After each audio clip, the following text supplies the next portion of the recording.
राजा और अंधे कुएं की कहानी। बहुत समय पहले एक राज्य में एक न्यायप्रिय राजा रहता था। वह रोज अपने नगर का हाल जानने के लिए भेष बदलकर घूमता था। एक रात वह जंगल के रास्ते से होकर जा रहा था। अचानक उसे कहीं से किसी के रोने की आवाज आई।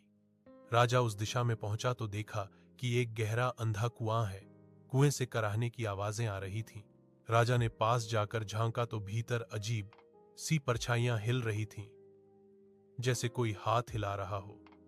राजा ने तुरंत सैनिकों को बुलाया और रस्सी डालकर अंदर उतरने की कोशिश की। जैसे ही सैनिक कुएं के पास गए, सबके कानों में भयानक फुसफुसाहट गूंजने लगी। जो इस कुएं में उतरेगा वह कभी लौटकर नहीं आएगा।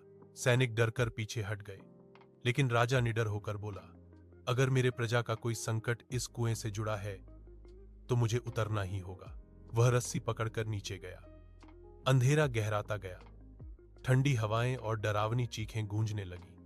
नीचे पहुंचकर उसने देखा वहां कोई इंसान नहीं, बल्कि पुरानी हड्डियों का ढेर और एक भयानक आत्मा बंधी हुई थी। आत्मा ने कांपती आवाज में कहा, राजन, मैं इसी राज्य की एक रानी थी। षड्यंत्र करके मुझे मारकर इस कुएं में फेंक दिया गया था। मेरी आत्मा यहां वर्षों से बंधी है। जब तक कोई न्यायप्रिय व्यक्ति मुझे मुक्त नहीं करेगा, मैं यहीं भटकती रहूंगी।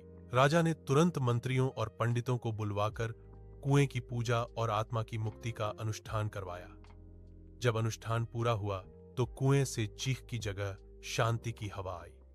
आत्मा मुस्कुराकर मुक्त हो गई। शिक्षा, अंधे कुएं जैसी जगहें केवल डरावनी नहीं होती, बल्कि उनके पीछे अक्सर कोई अनकही सच्चाई और अन्याय छिपा होता है। सच्चा राजा या नेता वही